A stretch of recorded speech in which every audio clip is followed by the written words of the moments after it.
Herbert West, Reanimator, by H.P. Lovecraft. Chapter 1. From the Dark. Of Herbert West, who was my friend in college and in afterlife, I can speak only with extreme terror.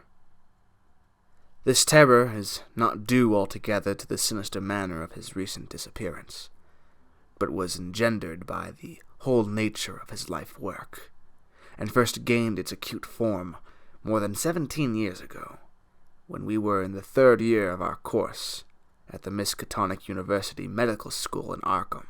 While he was with me, the wonder and diabolism of his experiments fascinated me utterly, and I was his closest companion. Now that he is gone and the spell is broken, the actual fear is greater. Memories and possibilities are ever more hideous than realities. The first horrible incident of our acquaintance was the greatest shock I ever experienced, and it is only with reluctance that I repeat it. As I have said, it happened when we were in the medical school, where West had already made himself notorious through his wild theories of the nature of death and the possibility of overcoming it artificially. His views, which were widely ridiculed by the faculty and his fellow students, hinged on the essentially mechanistic nature of life, and concerned means for operating the organic machinery of mankind by calculated chemical action after the failure of natural processes.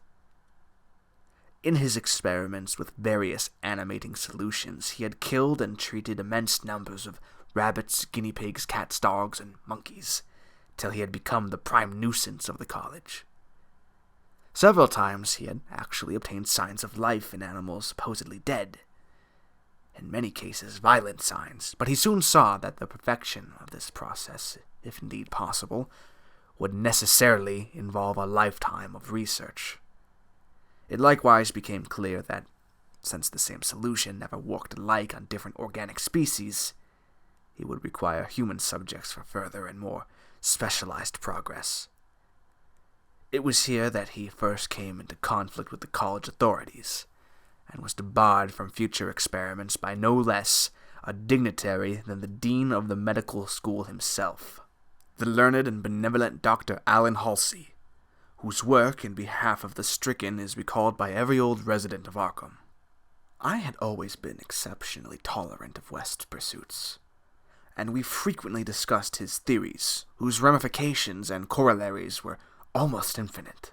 Holding with Haeckel that all life is a chemical and physical process, and that the so-called soul is a myth, my friend believed that artificial reanimation of the dead can depend only on the condition of the tissues, and that unless actual decomposition has set in, a corpse fully equipped with organs may, with suitable measures, be set going again in the peculiar fashion known as life. That the psychic or intellectual life might be impaired by slight deterioration of sensitive brain cells, which even a short period of death would be apt to cause, West fully realized. It had, at first, been his hope to find a reagent which would restore vitality before the actual advent of death, and only repeated failures on animals had shown him that the natural and artificial life motions were incompatible. He then sought extreme freshness in his specimens, injecting his solutions into the blood immediately after the extinction of life. It was this circumstance which made the professors so carelessly skeptical, for they felt that true death had not occurred in any case. They did not stop to view the matter closely and reasoningly. It was not long after the faculty had interdicted his work that West confided to me his resolution to get fresh human bodies, in some manner, and continue in secret the experiments he could no longer perform openly. To hear him discussing ways and means was rather ghastly, for at the college we had never procured anatomical specimens ourselves. Whenever the morgue proved inadequate, 2 local Negroes attended to this matter, and they were seldom questioned. West was then a small, slender, spectacled youth with delicate features, yellow hair, pale blue eyes, and a soft voice. And it was uncanny to hear him dwelling on the relative merits of Christchurch Cemetery and the Potter's Field. We finally decided on the Potter's Field because practically everybody in Christchurch was embalmed, a thing, of course, ruinous to West's researches.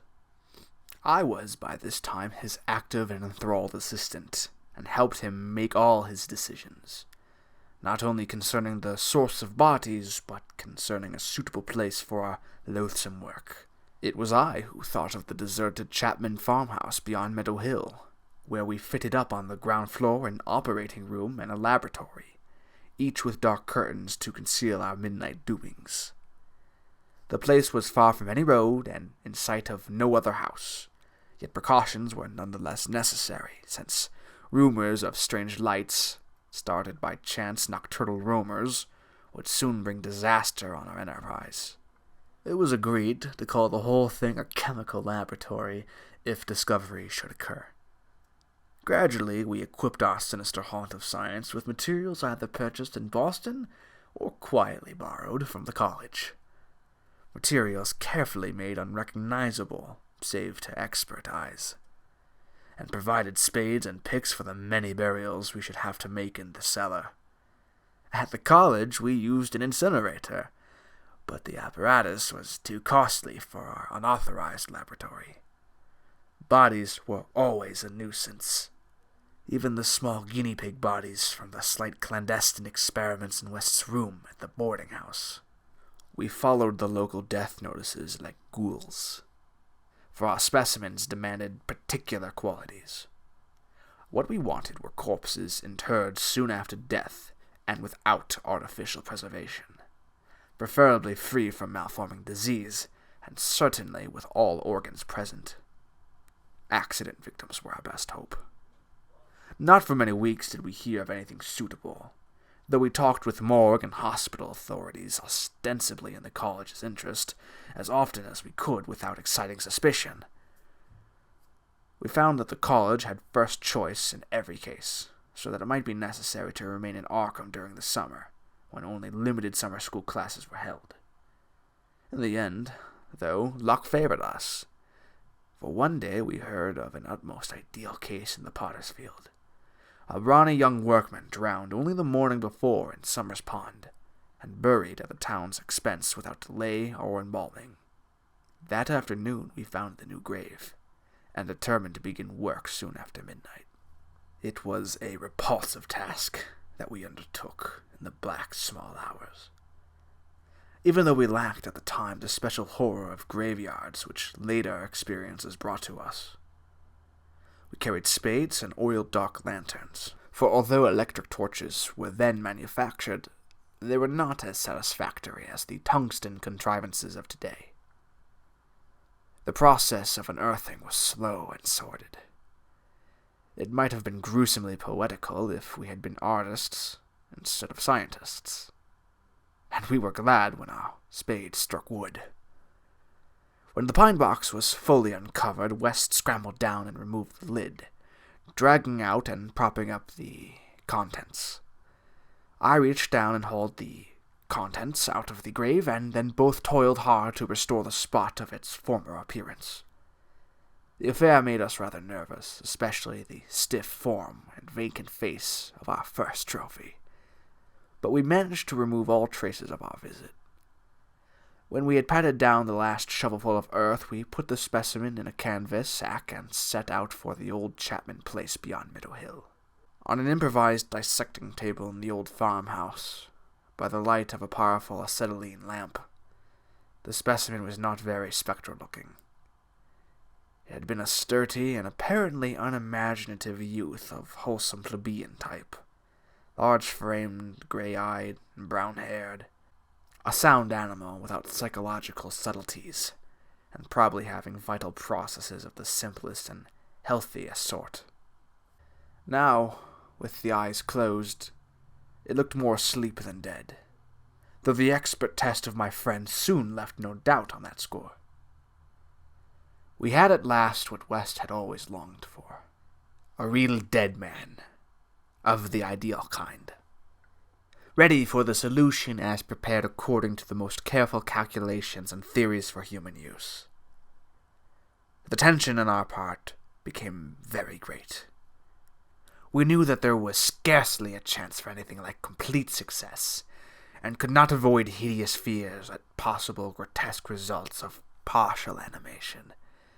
Especially were we apprehensive concerning the mind and impulses of the creature, since the space following death, some of the more delicate cerebral cells might well have suffered deterioration. I, myself, still held some curious notions about the traditional soul of a man, and felt an awe at the secrets that might be told by one returning from the dead. I wondered what sights this placid youth might have seen in inaccessible spheres, and what he could relate if fully restored to life. But my wonder was not overwhelming, since for the most part I shared the materialism of my friend. He was calmer than I, as he forced a large quantity of his fluid into a vein of the body's arm, immediately binding the incision securely. The waiting was gruesome, but West never faltered. Every now and then he applied his stethoscope to the specimen, and bore the negative results philosophically. After about 3/4 of an hour, without the least sign of life, he disappointedly pronounced the solution inadequate, but determined to make the most of his opportunity and try one change in the formula before disposing of his ghastly prize. We had that afternoon dug a grave in the cellar, and would have to fill it by dawn, for although we had fixed a lock on the house, we wished to shun even the remotest risk of a ghoulish discovery. Besides, the body would not be even approximately fresh the next night. So, taking the solitary acetylene lamp into the adjacent laboratory, we left our silent guest on the slab in the dark, and bent every energy to the mixing of a new solution, the weighing and measuring supervised by West with an utmost fanatical care. The awful event was very sudden, and wholly unexpected. I was pouring something from one test tube to another, and West was busy over the alcohol blast lamp, which had to answer for a Bunsen burner in this gasless edifice, when from the pitch-black room we had left there burst the most appalling and demonic succession of cries that either of us had ever heard. Not more unutterable could have been the chaos of hellish sound if the pit itself had opened to release the agony of the damned. For in one inconceivable cacophony was centered all the supernatural terror and unnatural despair of animate nature. Human it could not have been. It is not in man to make such sounds. And without a thought of our late employment or its possible discovery, both West and I leaped to the nearest window like stricken animals, overturning tubes, lamp, and retorts, and vaulting madly into the starred abyss of the royal night. I think we screamed ourselves as we stumbled frantically toward the town, though as we reached the outskirts we put on a semblance of restraint, just enough to seem like belated revelers staggering home from a debauch. We did not separate, but managed to get to West's room, where we whispered with the gas up until dawn. By then we had calmed ourselves a little with rational theories and plans for investigation, so that we could sleep through the day, classes being disregarded. But that evening, 2 items in the paper, wholly unrelated, made it again impossible for us to sleep. The old deserted Chapman house had inexplicably burned to a amorphous heap of ashes, and we could understand because of the upset lamp. Also, an attempt had been made to disturb a new grave in the potter's field, as if by futile and spadeless clawing at the earth. That we could not understand, for we had patted down the mold very carefully. And for 17 years after that, West would look frequently over his shoulder and complain of fancied footsteps behind him. Now he has disappeared. Chapter 2. The Plague Demon. I shall never forget that hideous summer 16 years ago. when like a noxious Afrite from the halls of Eblis, typhoid stalked leeringly through Arkham. It is by that satanic scourge that most recall the year, for truly terror brooded with bat wings over the piles of coffins in the tombs of Christchurch Cemetery. Yet for me there is a greater horror in that time. A horror known to me alone, now that Herbert West has disappeared.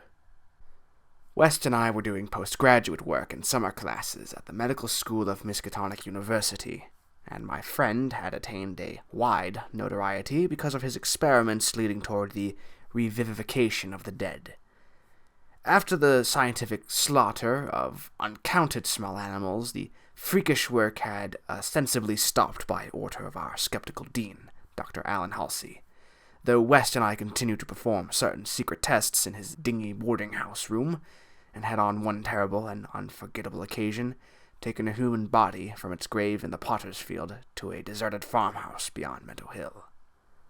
I was with him on that odious occasion, and saw him inject into the still veins the elixir which he thought would, to some extent, restore life's chemical and physical processes.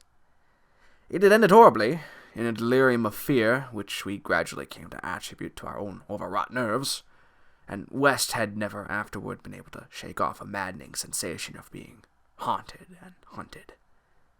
The body had not been quite fresh enough. It is obvious that to restore normal mental attributes a body must be very fresh indeed, and a burning of the old house had prevented us from burying the thing. It would have been better if we could have known it was underground. After that experience, West had dropped his researches for some time. But as the zeal of the born scientist slowly returned, he again became importunate with the college faculty, pleading for the use of the dissecting room and of fresh human specimens for the work he regarded as so overwhelmingly important. His pleas, however, were wholly in vain, for the decision of Dr. Halsey was inflexible, and the other professors all endorsed the verdict of their leader. In the radical theory of reanimation, they saw nothing but the immature vagaries of a youthful enthusiast, whose slight form, yellow hair, spectacled blue eyes, and soft voice gave no hint of the supernormal, almost diabolical, power of the cold brain within. I can see him now as he was then, and I shiver. He grew sterner of face, but never elderly. And now Sefton Asylum has had the mishap, and West has vanished. West clashed disagreeably with Dr. Halsey near the end of our last undergraduate term in a wordy dispute that did less credit to him than to the kindly dean in point of courtesy. He felt that he was needlessly and irrationally retarded in a supremely great work, a work which he could of course conduct to suit himself in later years, but which he wished to begin while still possessed of the exceptional facilities of the university. That the traditional bound elders should ignore his singular results on animals, and persist in their denial of the possibility of reanimation, was inexpressibly disgusting and almost incomprehensible to a youth of West's logical temperament. Only greater maturity could help him understand the chronic mental limitations of the professor-doctor type, the product of generations of pathetic puritanism, kindly, conscientious, and sometimes gentle and amiable, yet always narrow, intolerant, custom-ridden, and lacking in perspective. Age has more charity for these incomplete yet high-souled characters, whose worst real vice is timidity, and who are ultimately punished by general ridicule for their intellectual sins. Sins like Ptolemyism, Calvinism, anti-Darwinism, anti-Nietzscheism, and every sort of Sabbatarianism and sumptuary legislation. West, young despite his marvelous scientific acquirements, had scant patience with good Dr. Halsey and his erudite colleagues, and nursed an increasing resentment, coupled with a desire to prove his theories to these obtuse worthies in some striking and dramatic fashion. Like most youths, he indulged in elaborate daydreams of revenge. triumph, and final magnanimous forgiveness. And then had come the scourge, grinning and lethal, from the nightmare caverns of Tartarus.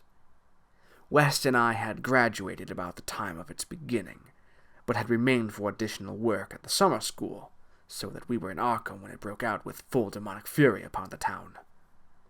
Though not as yet licensed physicians, we now had our degrees, and were pressed frantically into public service as the numbers of the stricken grew.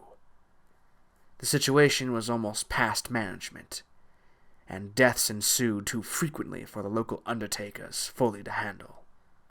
Burials without embalming were made in rapid succession, and even the Christchurch cemetery receiving tomb was crammed with coffins of the unembalmed dead. This circumstance was not without effect on West, who thought often of the irony of the situation. So many fresh specimens, yet none of his persecuted researchers. We were frightfully overworked, and the terrific mental and nervous strain made my friend brood morbidly. But West's gentle enemies were no less harassed with prostrating duties. College had all but closed, and every doctor of the medical faculty was helping to fight the typhoid plague. Dr. Halsey, in particular, had distinguished himself in sacrificing service, applying his extreme skill with wholehearted energy to cases which many others shunned because of danger or apparent hopelessness. Before a month was over, the fearless dean had become a popular hero, though he seemed unconscious of his fame as he struggled to keep from collapsing with physical fatigue and nervous exhaustion. West could not withhold admiration for the fortitude of his foe, but because of this was even more determined to prove him the truth of his amazing doctrines. Taking advantage of the disorganization of both college work and municipal health regulations, he managed to get a recently deceased body smuggled into the university dissecting room one night, and in my presence injected a new modification of his solution.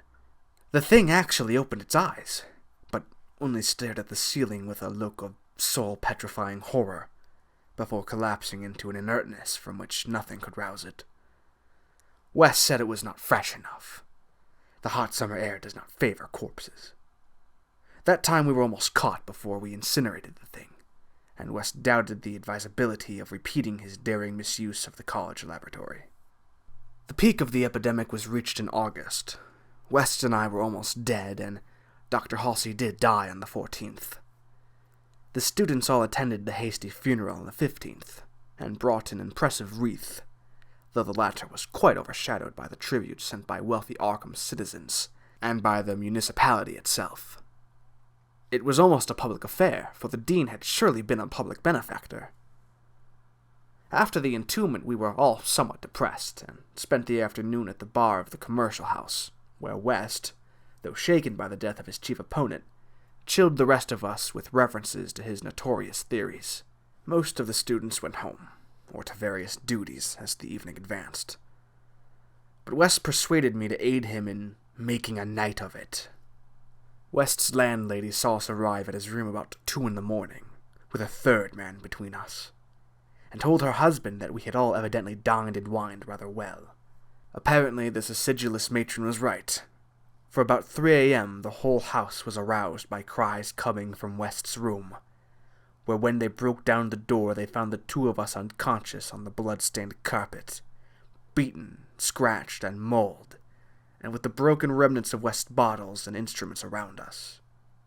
Only an open window told what had become of our assailant, and many wondered how he himself had fared after the terrific leap from the 2nd story to the lawn which he must have made. There were some strange garments in the room, but West, upon regaining consciousness, said they did not belong to the stranger, but were specimens collected for bacteriological analysis in the course of investigations on the transmission of germ diseases. He ordered them burnt as soon as possible in the capacious fireplace. To the police we both declared ignorance of our late companion's identity. He was, West nervously said, a congenial stranger whom we had met at some downtown bar of uncertain location. We'd all been rather jovial, and West and I did not wish to have our pugnacious companion hunted down. That same night saw the beginning of the second Arkham horror. the horror that, to me, eclipsed the plague itself. Christchurch Cemetery was the scene of a terrible killing, a watchman having been clawed to death in a manner not only too hideous for description, but raising a doubt as to the human agency of the deed. The victim had been seen alive considerably after midnight. The dawn revealed the unutterable thing. The manager of a circus at the neighboring town of Bolton was questioned, but he swore that no beast had at any time escaped from its cage. Those who found the body noted a trail of blood leading to the receiving tomb, where a small pool of red lay on the concrete just outside the gate. A fainter trail led away toward the woods, but it soon gave out. The next night, devils danced on the roofs of Arkham, and unnatural madness howled in the wind. Though the fevered town had crept a curse which some said was greater than the plague, and which some whispered was the embodied demon soul of the plague itself. 8 houses were entered by a nameless thing which strewed red death in its wake. In all, 17 maimed and shapeless remnants of bodies were left behind by the voiceless, sadistic monster that crept abroad. A few persons had half seen it in the dark, and said it was white and like a malformed ape or anthropomorphic fiend. It had not left behind quite all that it had attacked, but sometimes it had been hungry.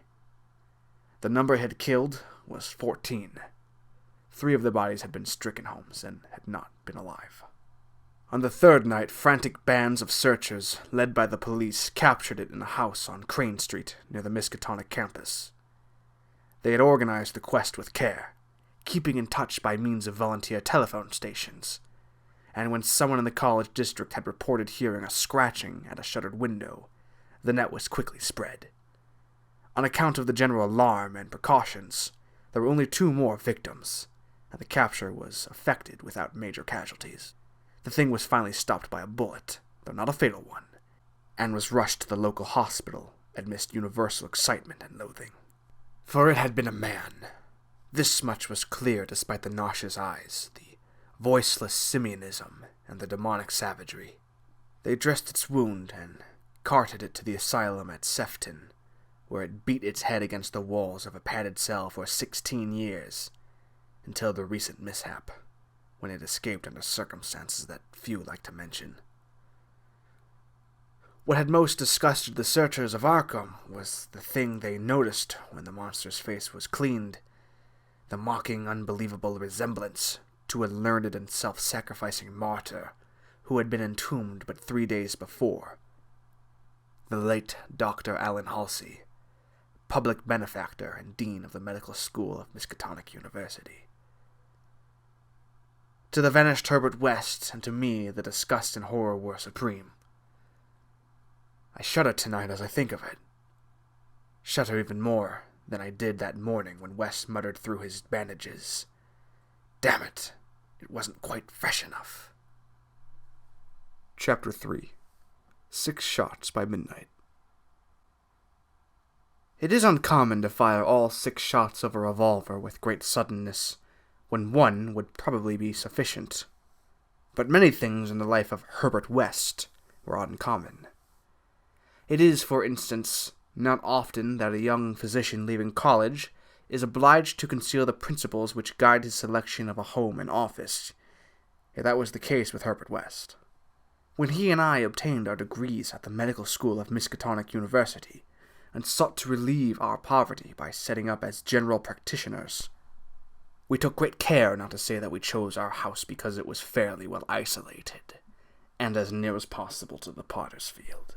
Reticence such as this is seldom without a cause, nor indeed was ours, for our requirements were those resulting from a life work distinctly unpopular. Outwardly, we were doctors only, but beneath the surface were aims of far greater and more terrible moment. For the essence of Herbert West's existence was a quest amid black and forbidden realms of the unknown, in which he hoped to uncover the secret of life, and restore to perpetual animation the graveyard's cold clay. Such a quest demands strange materials, among them fresh human bodies, and in order to keep supplied with these indispensable things, one must live quietly and not far from a place of informal internment. West and I had met in college, and I had been the only one to sympathize with his hideous experiments. Gradually, I had come to be his inseparable assistant, and now that we were out of college, we had to keep together. It was not easy to find a good opening for two doctors in company, but finally the influence of the university secured us a practice in Bolton, a factory town near Arkham, the seat of the college. The Bolton Worsted Mills are the largest in the Miskatonic Valley, and their polyglot employees are never popular as patients with the local physicians. We chose our house with the greatest care, seizing at last on a rather run-down cottage near the end of Pond Street, 5 numbers from the closest neighbor, and separated from the local potter's field by only a stretch of meadow land, bisected by a narrow neck of the rather dense forest which lies to the north. The distance was greater than we wished, but we could get no nearer our house without going on the other side of the field, wholly out of the factory district. We were not much displeased, however, since there were no people between us and our sinister source of supplies. The walk was a trifle long, but we could haul our silent specimens undisturbed. Our practice was surprisingly large from the very first, large enough to please most young doctors, and large enough to prove a bore and a burden to students whose real interests lay elsewhere. The mill hands were of somewhat turbulent inclinations, and besides their many natural needs, their frequent clashes and stabbing affrays gave us plenty to do. But what actually absorbed our minds was the secret laboratory we had fitted up in the cellar. The laboratory with the long table under the electric lights, where in the small hours of the morning we often injected West's various solutions into the veins of the things we dragged from the potter's field. West was experimenting madly to find something which could start man's vital motions anew after they had been stopped by the thing we call death, but had encountered the most ghastly obstacles. The solution had to be differently compounded for different types. What would serve for guinea pigs would not serve for human beings, and different human specimens required large modifications. The bodies had to be exceedingly fresh, or the slight decomposition of the brain tissue would render perfect reanimation impossible. Indeed, the greatest problem was to get them fresh enough. West had had horrible experiences during his secret college researches with corpses of doubtful vintage. The results of partial or imperfect animation were much more hideous than were the total failures, and we both held fearsome recollections of such things. Ever since our first demonic session in the deserted farmhouse on Meadow Hill in Arkham, we had felt a brooding menace, and West, though a calm, blonde, blue-eyed, scientific automaton in most respects, often confessed to a shuddering sensation of stealthy pursuit. He half felt that he was followed, a psychological delusion of shaken nerves, enhanced by the undeniably disturbing fact that at least one of our reanimated specimens was still alive, a frightful carnivorous thing in a padded cell at Sefton. Then there was another, our first, whose exact fate we had never learned. We had fair luck with specimens in Bolton, much better than in Arkham. We had not been settled a week before we got an accident victim on the very night of burial, and made it open its eyes with an amazingly rational expression before the solution failed. It had lost an arm. If it had been a perfect body, we might have succeeded better. Between then and the next January, we secured 3 more, 1 total failure, 1 case of mocked muscular motion, and 1 rather shivery thing. It arose of itself and uttered a sound. Then came a period when luck was poor. Interments fell off, and those that did occur were of specimens either too diseased or too maimed for use. We kept track of all the deaths and their circumstances with systematic care. One March night, however, we unexpectedly obtained a specimen which did not come from the potter's field. In Bolton, the prevailing spirit of Puritanism had outlawed the sport of boxing, with the usual result. Superstitious and ill-conducted bouts among the mill workers were common, and occasionally professional talent of low grade was imported. This late winter night there had been such a match, evidently with disastrous results, since two timorous Poles had come to us with incoherently whispered entreaties to attend a very secret and desperate case. We followed them to an abandoned barn, where the remnants of a crowd of frightened foreigners were watching a silent black form on the floor. The match had been between Kid O'Brien, a lubberly and now quaking youth, with a most unhyberian hooked nose, and Buck Robinson, the Harlem Smoke. The Negro had been knocked out, and a moment's examination showed us that he would permanently remain so. He was a loathsome, gorilla-like thing with abnormally long arms, which I could not help calling forelegs, and a face that conjured up thoughts of unspeakable Congo secrets and tom-tom poundings under an eerie moon. The body must have looked even worse in life, but the world holds many ugly things. Fear was upon the whole pitiful crowd, for they did not know what the law would exact of them if the affair were not hushed up, and they were grateful when West, in spite of my involuntary shudders, offered to get rid of the thing quietly, for a purpose I knew too well. There was bright moonlight over the snowless landscape, but we dressed the thing and carried it home between us through the deserted streets and meadows, as we had carried a similar thing one horrible night in Arkham. We approached the house from the field in the rear, took the specimen in the back door and down the cellar stairs, and prepared it for the usual experiment. Our fear of the police was absurdly great, though we had timed our trip to avoid the solitary patrolmen of that section. The result was wearily anticlimactic. Ghastly as our prize appeared, it was wholly unresponsive to every solution we injected in its black arm. Solutions prepared from experience with white specimens only. So as the hour grew dangerously near to dawn, we did as we had done with the others. Dragged the thing across the meadows to the neck of the woods near the potter's field, and buried it there in the best sort of grave the frozen ground would furnish. The grave was not very deep, but fully as good as that of the previous specimen, the thing which had risen of itself and uttered a sound. In the light of our dark lanterns, we carefully covered it with leaves and dead vines, fairly certain that the police would never find it in a forest so dim and dense. The next day I was increasingly apprehensive about the police, for a patient brought rumors of a suspected fight and death. West had still another source of worry, for he had been called in the afternoon to a case which ended very threateningly. An Italian woman had become hysterical over her missing child, a lad of 5 who had strayed off early in the morning and failed to appear for dinner, and had developed symptoms highly alarming in view of an always weak heart. It was a very foolish hysteria, for the boy had often run away before.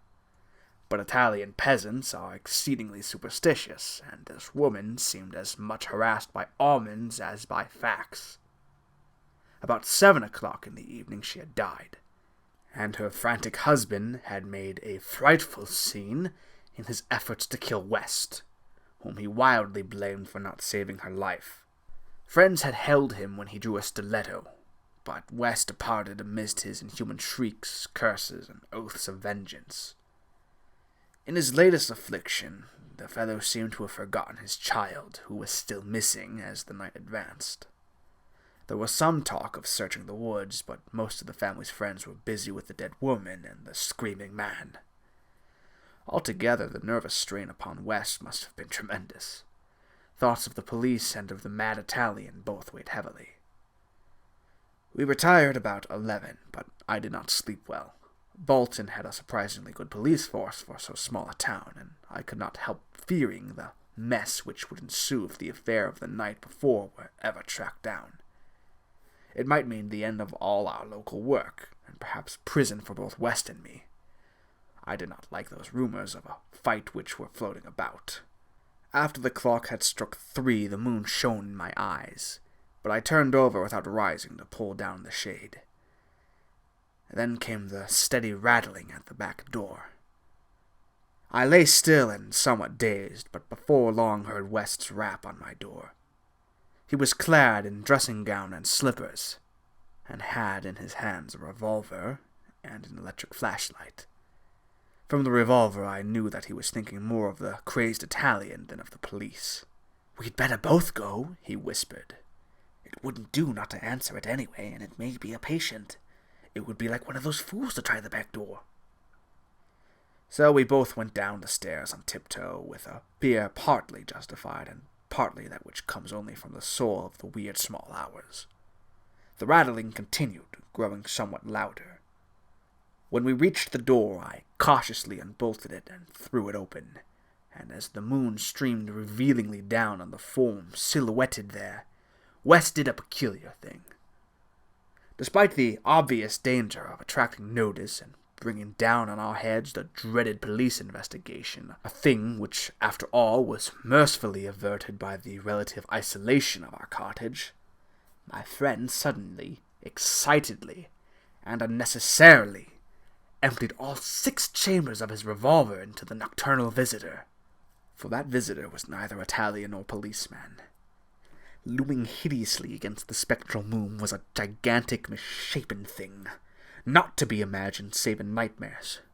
A glassy-eyed, ink-black apparition nearly on all fours, covered with bits of mold, leaves, and vines, foul with caked blood, and having between its glistening teeth a snow-white, terrible, cylindrical object, terminating in a tiny hand. Chapter 4. The Scream of the Dead.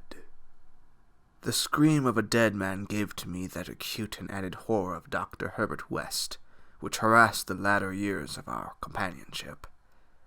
It is natural that such a thing as a dead man's scream should give horror, for it is obviously not a pleasing or ordinary occurrence. But I was used to similar experiences, hence suffered on this occasion only because of a particular circumstance.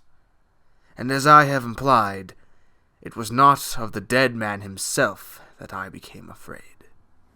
Herbert West, whose associate and assistant I was, possessed scientific interests far beyond the usual routine of a village physician. That was why, when establishing his practice in Bolton, he had chosen an isolated house near the Potter's Field.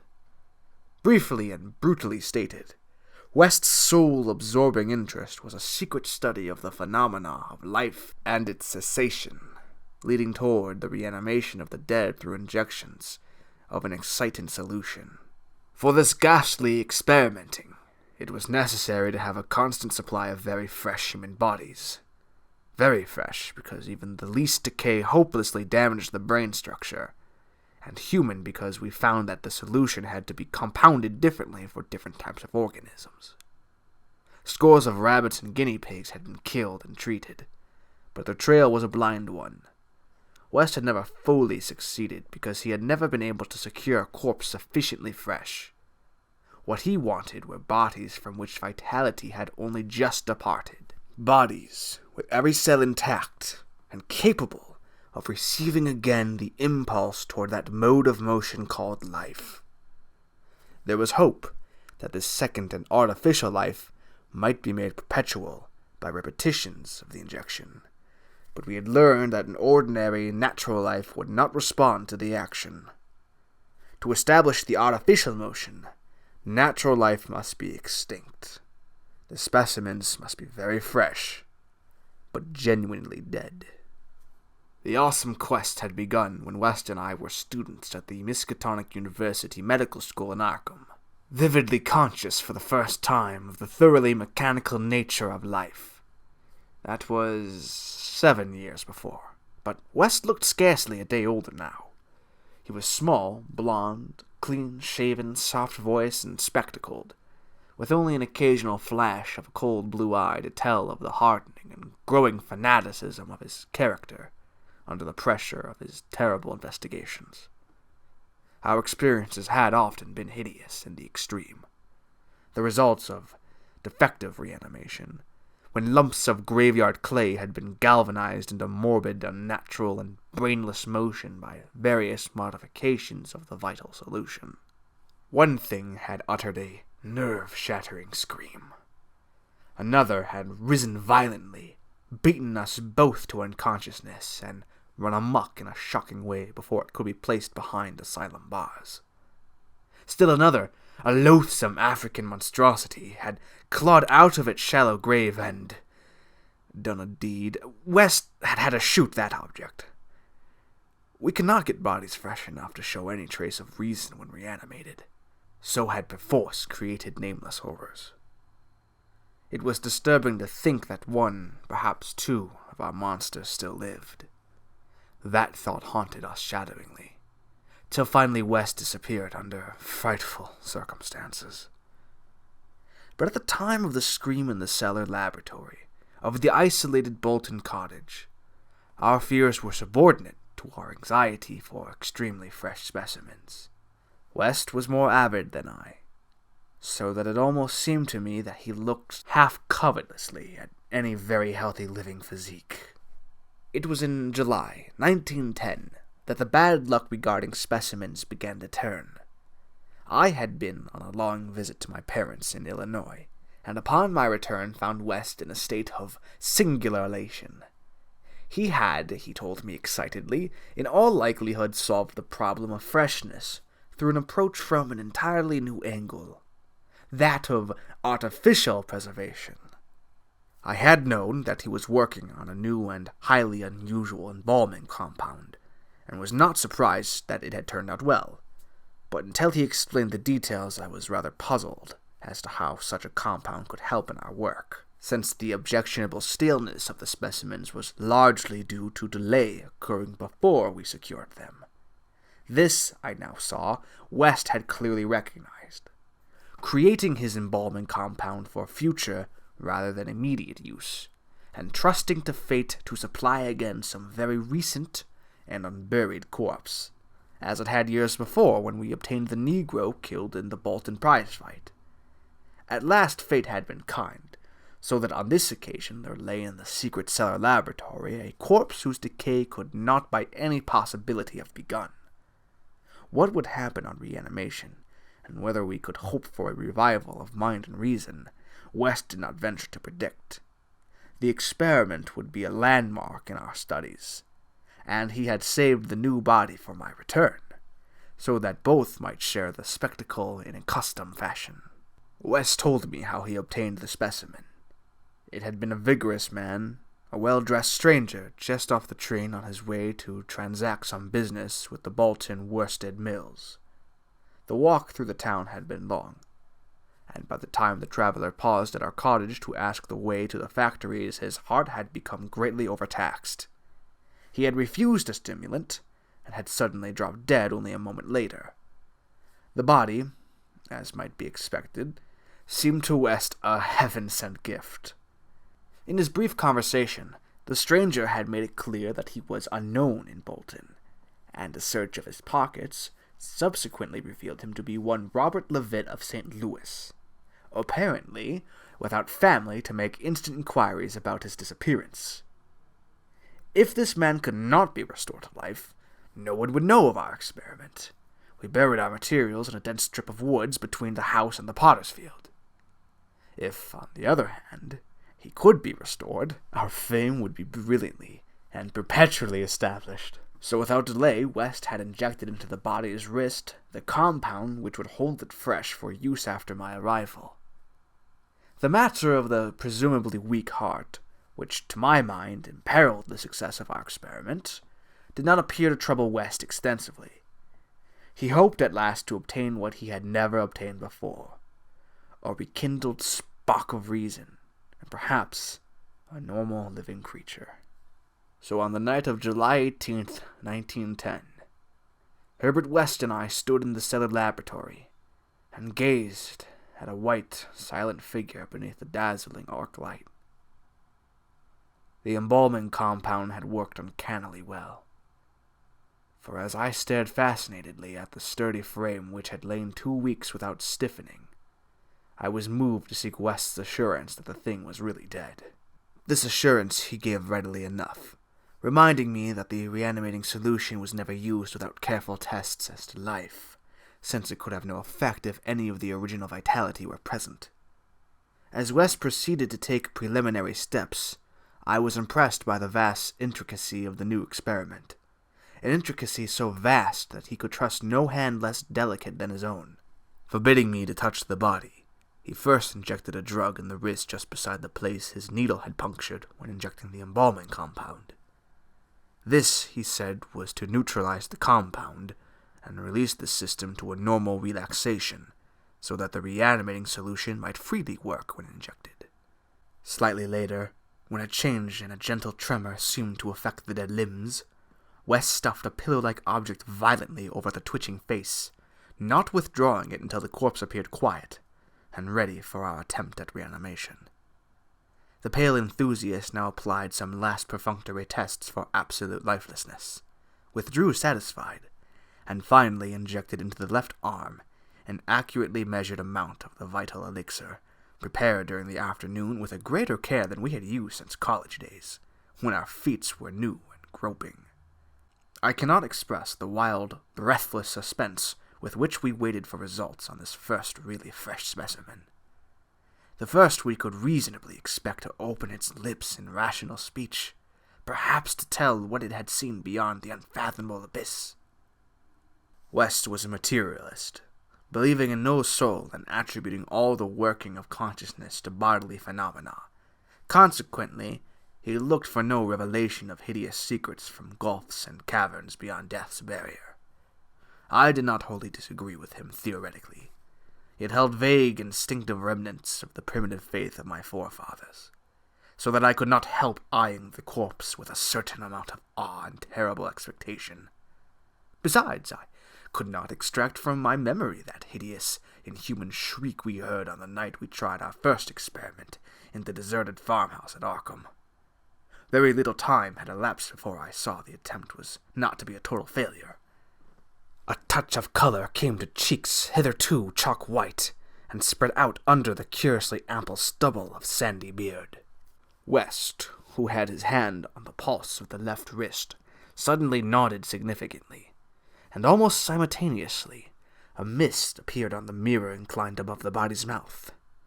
There followed a few spasmodic muscular motions, and then an audible breathing and visible motion of the chest.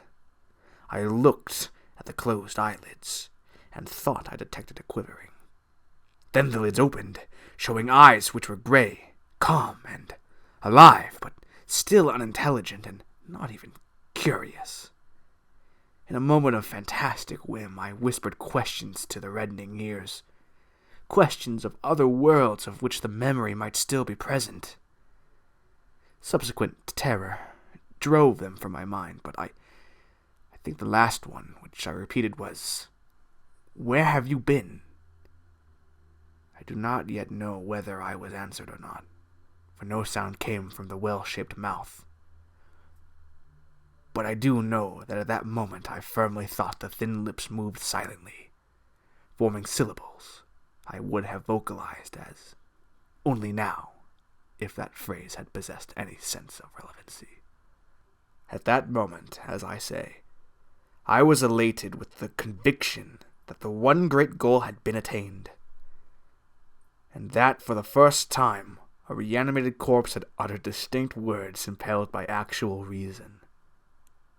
In the next moment there was no doubt about the triumph, no doubt that the solution had truly accomplished, at least temporarily, its full mission of restoring rational and articulate life to the dead. But in that triumph there came to me the greatest of all horrors.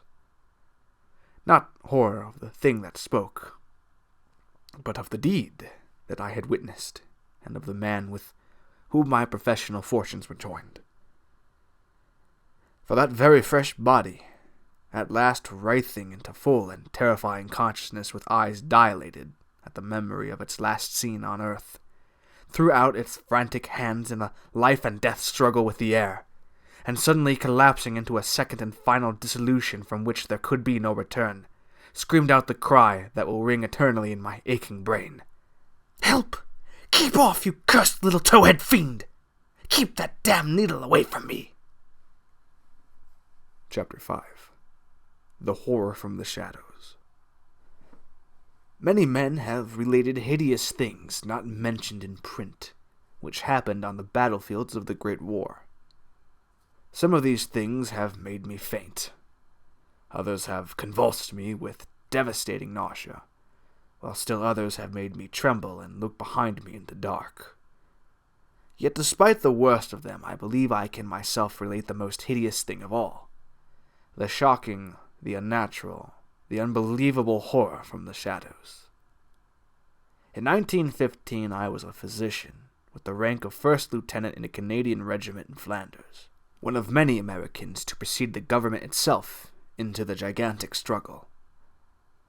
I had not entered the army on my own initiative, but rather as a natural result of the enlistment of the man whose indispensable assistant I was, the celebrated Boston surgical specialist, Dr. Herbert West. Dr. West had been avid for a chance to serve as surgeon in a great war, and when the chance had come, he carried me with him almost against my will. There were reasons why I would have been glad to let the war separate us, reasons why I found the practice of medicine and the companionship of West more and more irritating. But when he had gone to Ottawa, and through a colleague's influence secured a medical commission as major, I could not resist the imperious persuasion of one determined that I should accompany him in my usual capacity. When I say that Dr. West was avid to serve in battle, I do not mean to imply that he was either naturally warlike or anxious for the safety of civilization. Always an ice-cold intellectual machine, slight, blond, blue-eyed, and spectacled. I think he secretly sneered at my occasional martial enthusiasms and censures of supine neutrality. There was, however, something he wanted in embattled Flanders, and in order to secure it, he had to assume a military exterior. What he wanted was not a thing which many persons want, but something connected with the peculiar branch of medical science which he had chosen quite clandestinely to follow, and in which he had achieved amazing and occasionally hideous results. It was, in fact, nothing more or less than an abundant supply of freshly killed men in every stage of dismemberment. Herbert West needed fresh bodies, because his life work was the reanimation of the dead. This work was not known to the fashionable clientele who had so swiftly built up his fame after his arrival in Boston, but was only too well known to me, who had been his closest friend and sole assistant since the old days in Miskatonic University Medical School at Arkham. It was in those college days that he had begun his terrible experiments, first on small animals, and then on human bodies shockingly obtained. There was a solution which he injected into the veins of dead things, and if they were fresh enough, they responded in strange ways. He had much trouble in discovering the proper formula, for each type of organism was found to need a stimulus especially adapted to it. Terror stalked him when he reflected on his partial failures, nameless things resulting from imperfect solutions or from bodies insufficiently fresh. A certain number of these failures had remained alive. One was in an asylum, while others had vanished, and as he thought of conceivable yet virtually impossible eventualities, he often shivered beneath his usual stolidity. West had soon learned that absolute freshness was the prime requisite for useful specimens, and had accordingly resorted to frightful and unnatural expedients in body snatching. In college, and during our early practice together in the factory town of Bolton, my attitude toward him had been largely one of fascinated admiration. But as his boldness and methods grew, I began to develop a gnawing fear. I did not like the way he looked at healthy living bodies, and then there came a nightmarish session in the cellar laboratory, when I learned that a certain specimen had been a living body when he secured it. That was the first time he had ever been able to revive the quality of rational thought in a corpse, and his success, obtained at such a loathsome cost, had completely hardened him. Of his methods in the intervening 5 years I dare not speak. I was held to him by sheer force of fear, and witnessed sights that no human tongue could repeat. Gradually, I came to find Herbert West himself more horrible than anything he did. That was when it dawned on me that his once normal scientific zeal for prolonging life had subtly degenerated into a mere morbid and ghoulish curiosity and secret sense of charnel picturesqueness. His interest became a hellish and perverse addiction to the repellently and fiendish abnormal. He gloated calmly over artificial monstrosities which would make most healthy men drop dead from frightened disgust. He became, behind his pallid intellectuality, a fastidious Baudelaire of physical experiment, a languid Elagabalus of the tombs. Dangers he met unflinchingly, crimes he committed unmoved. I think the climax came when he had proved his point that rational life can be restored, and had sought new worlds to conquer by experimenting on the reanimation of detached parts of bodies.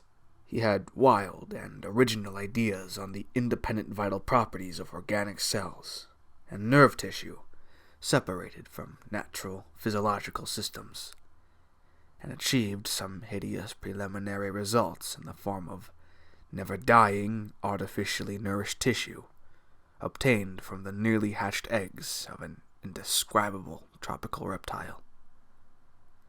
Two biological points he was exceedingly anxious to settle. First, whether any amount of consciousness and rational action be possible without the brain, proceeding from the spinal cord and various nerve centers. And second, whether any kind of ethereal, intangible relation distinct from the material cells may exist to link the surgically separated parts of what has previously been a single living organism. All this research work required a prodigious supply of freshly slaughtered human flesh. And that was why Herbert West had entered the Great War.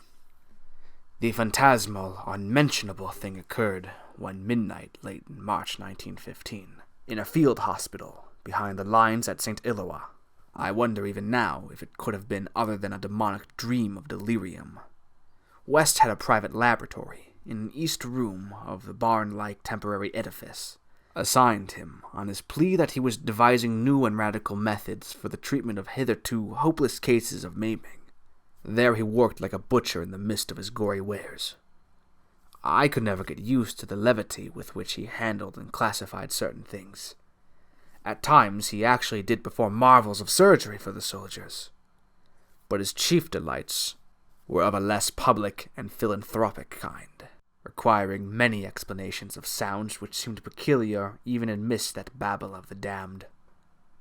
Among these sounds were frequent revolver shots, surely not uncommon on a battlefield, but distinctly uncommon in a hospital.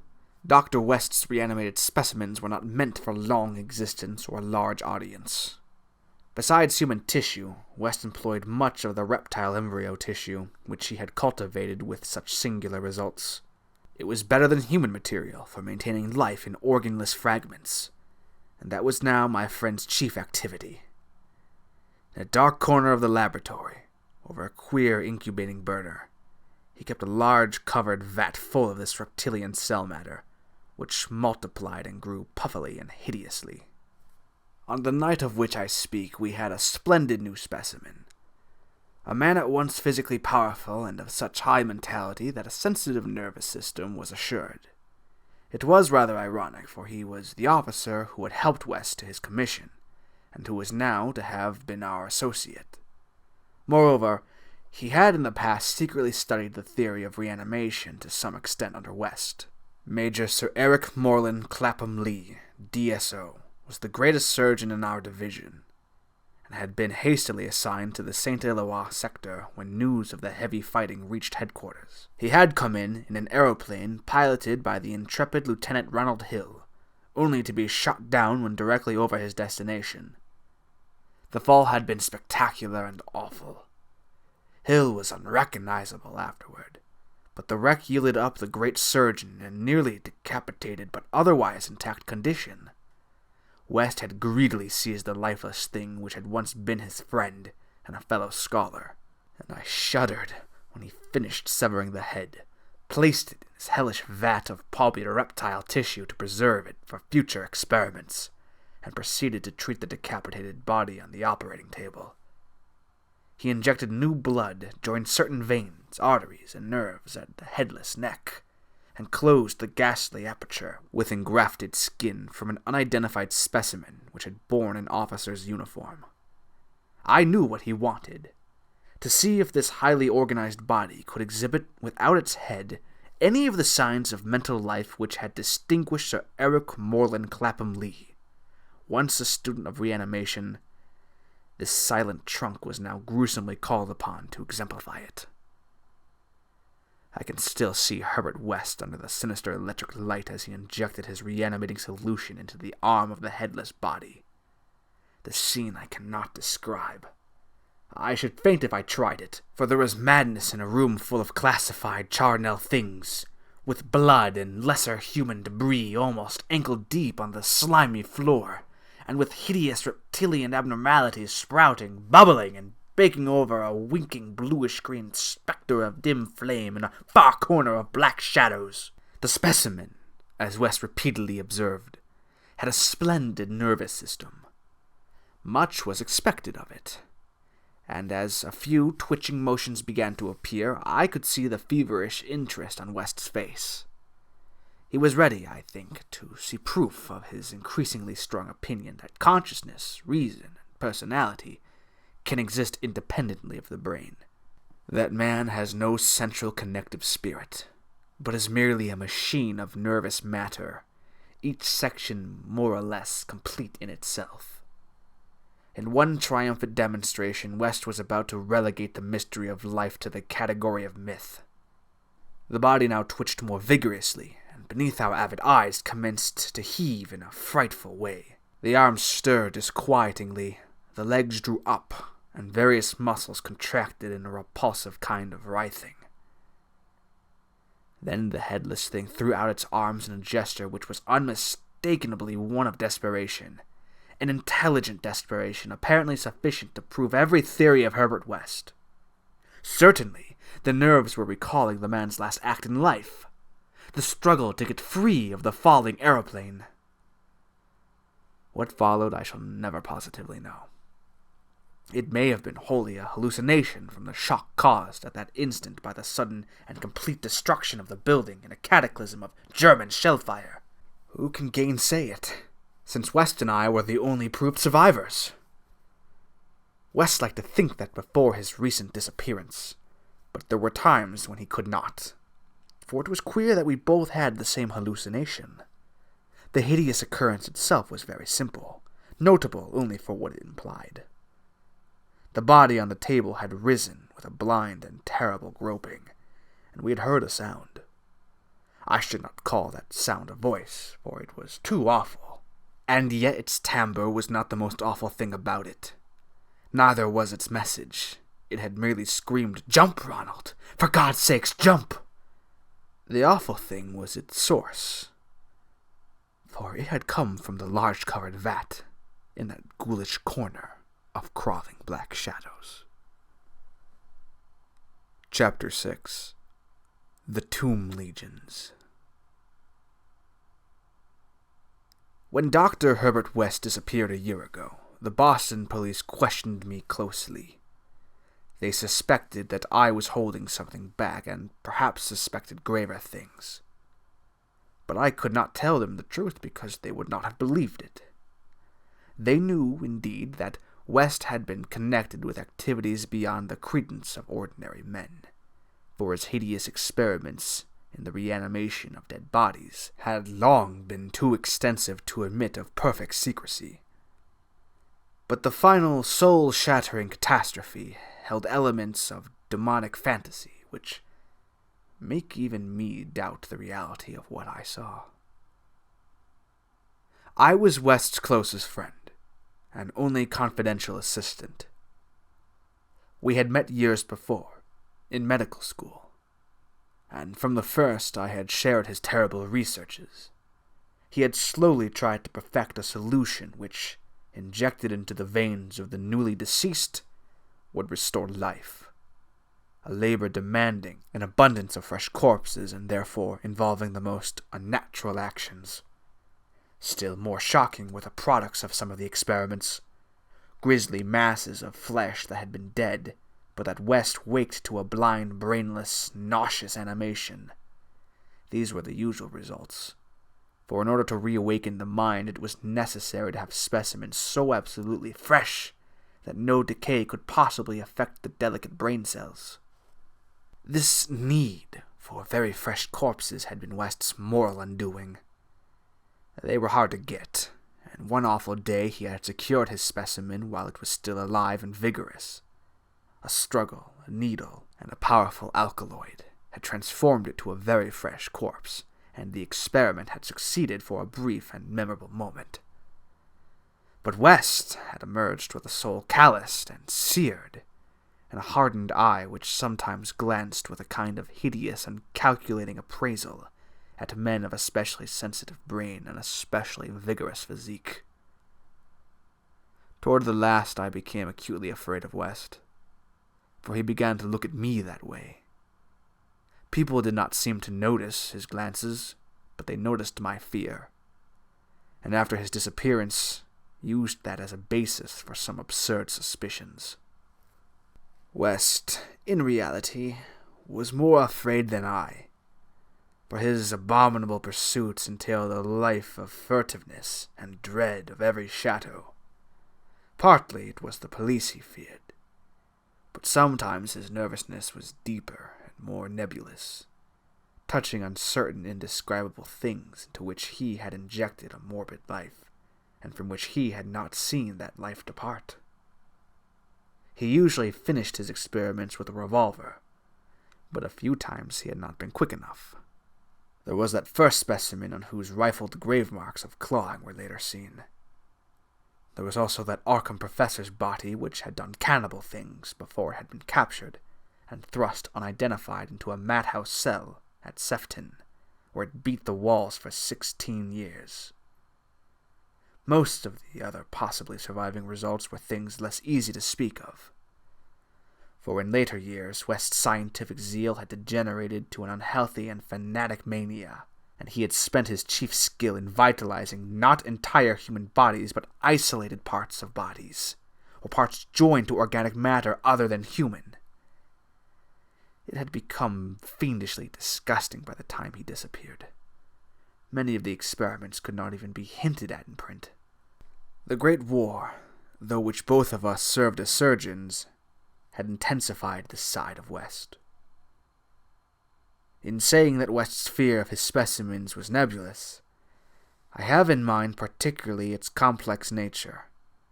Part of it came merely from knowing of the existence of such nameless monsters, while another part arose from apprehension of the bodily harm they might under certain circumstances do him.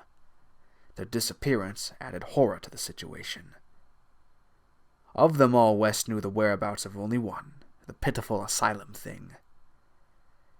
Then there was a more subtle fear, a very fantastic sensation resulting from a curious experiment in the Canadian Army in 1915. West, in the midst of a severe battle, had reanimated Major Sir Eric Moreland Clapham Lee, DSO, a fellow physician who knew about his experiments and could have duplicated them. The head had been removed, so that the possibilities of quasi-intelligent life in the trunk might be investigated. Just as the building was wiped out by a German shell, there had been a success. The trunk had moved intelligently, and unbelievable to relate, we were both sickeningly sure that articulate sounds had come from the detached head as it lay in a shadowy corner of the laboratory. The shell had been merciful in a way, but West could never feel as certain as he wished that we two were the only survivors. He used to make shuddering conjectures about the possible actions of a headless physician with the power of reanimating the dead. West's last quarters were in a venerable house of much elegance, overlooking one of the oldest burying grounds in Boston. He had chosen the place for purely symbolic and fantastically aesthetic reasons, since most of the interments were of the colonial period, and therefore of little use to a scientist seeking very fresh bodies. The laboratory was in a sub-cellar secretly constructed by imported workmen and contained a huge incinerator for the quiet and complete disposal of such bodies or fragments and synthetic mockeries of bodies as might remain from the morbid experiments and unhallowed amusements of the owner. During the excavation of this cellar, the workmen had struck some exceedingly ancient masonry, undoubtedly connected with the old burying ground, yet far too deep to correspond with any known sepulchre therein. After a number of calculations, West decided that it represented some secret chamber beneath the tomb of the Avriels, where the last interment had been made in 1768.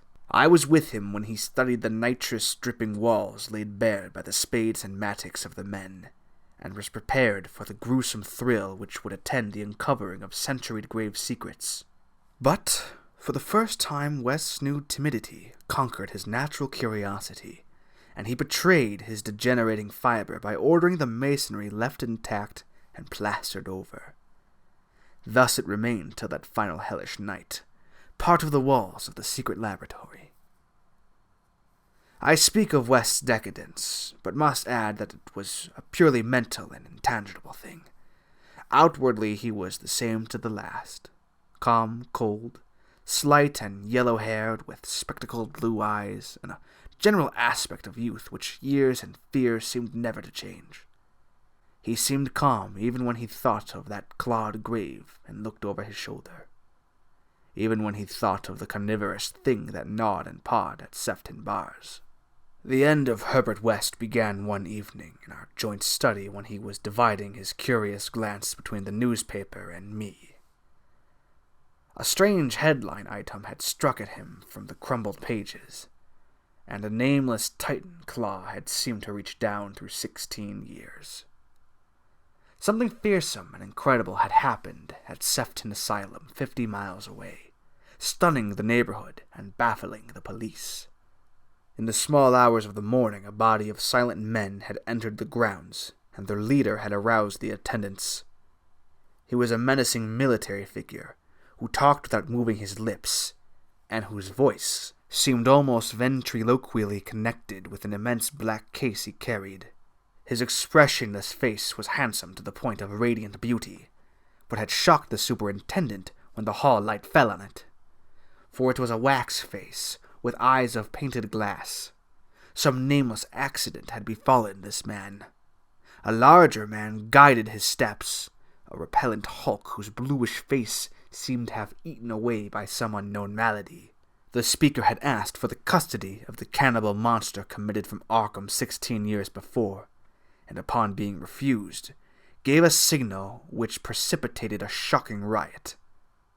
The fiends had beaten, trampled, and bitten every attendant who did not flee, killing 4, and finally succeeding in the liberation of the monster. Those victims who could recall the event without hysteria swore that the creatures had acted less like men than like unthinkable automata guided by the wax-faced leader. By the time help could be summoned, every trace of the men and of their mad charge had vanished. From the hour of reading this item until midnight, West sat almost paralyzed. At midnight, the doorbell rang, startling him fearfully. All the servants were asleep in the attic, so I answered the bell.